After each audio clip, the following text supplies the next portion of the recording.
Hi friends, welcome to jujubi arts. ఈరోజు మన topic వచ్చి మహారాష్ట్ర ఆర్ట్లో ఉన్నటువంటి వర్లీ ఆర్ట్ గురించి డిస్కస్ చేసుకుందాం. ఓకే, ఇప్పుడు మనం డిస్కస్ చేసుకునేది మహారాష్ట్రలో ఉన్నటువంటి ఆర్ట్లో ట్రైబల్ ఆర్ట్. ఇది వర్లీ ఆర్ట్.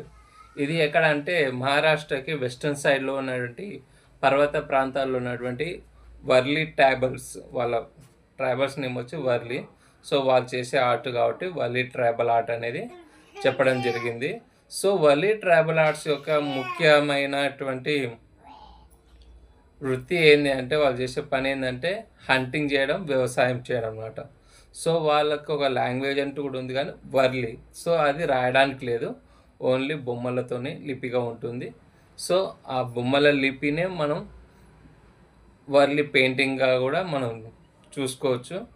సో వాళ్ళు ఏంటంటే వాళ్ళ కల్చర్ని, వాళ్ళు చేసే రోజు డైలీ పనులు, వాటి గురించి, హంటింగ్ విధానం, వ్యవసాయము, ఇంట్లో లేడీస్ వాటర్ తెచ్చుకోవడం, కుకింగ్ చేయడం, ఇలాంటి సన్నివేశాలన్నీ వాళ్ళు తమ యొక్క వర్లీ ఆర్ట్లో అనేది పొందుపరిచారనమాట. వాళ్ళు ఏంటంటే వాళ్ళున్న హౌజెస్ కానీ చుట్టుపక్కల ఉన్న ఏరియాని కొంచెం డెకరేషన్ ఐటమ్ లాగా చూపించుకోవడం కోసం కూడా ఈ వర్లీ ఆర్ట్ అనేది వాళ్ళు క్రియేట్ చేయడం జరిగింది.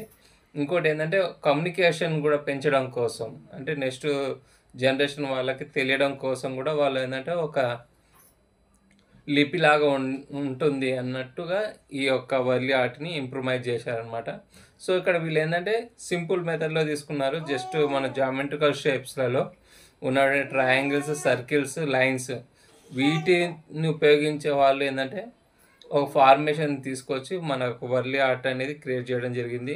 ఇందులో వాళ్ళు వాడిన కలర్స్ కూడా నేచర్ కలర్స్. వాళ్ళు ఏంటంటే ఎలాంటి పేపర్స్ని కానీ, ఎలాంటి కార్డ్బోర్డ్స్ కానీ, క్యాన్వాస్ని ఏం వాడలేదు. వాళ్ళు వాడింది ఏంటంటే జస్ట్ వాళ్ళ యొక్క వాల్స్ ఉంటాయి కదా, ఇంటి గోడలు. ఆ ఇంటి గోడలని ఏంటంటే రెడ్ కలర్తోని ఉంటాయి. ఆ రెడ్ కలర్లో ఉన్నట్టు గోడలకి వీళ్ళు బియ్యం పిండి ఉంటుంది కదా, బియ్యాన్ని ఇట్లా పిండి ఉంటుంది కదా, దాన్ని కొంచెం వాటర్ యాడ్ చేసి దాన్ని ఒక పెయింట్ లాగా, వైట్ పెయింట్ లాగా క్రియేట్ చేయడం జరిగింది. తర్వాత ఏంటంటే అక్కడ మనకు బ్యాంబో స్టిక్, బొంగు కర్రలు అంటారు కదా, ఆ వెదురు కట్టెని ఒక పెయింట్ బ్రష్ లాగా ఉపయోగించి వాళ్ళు ఆ వర్లీ ఆర్ట్ని చిత్రించడం జరిగిందనమాట. సో ఇక్కడ వర్లీ ప్రజలు కమ్యూనికేషన్ పర్పస్ కోసము, వాళ్ళ యొక్క కల్చరుని డెవలప్మెంట్ చేయడం కోసం ఈ వర్లీ ఆర్ట్ అనేది క్రియేట్ చేయడం జరిగింది. సో ఇది ఫ్రెండ్స్,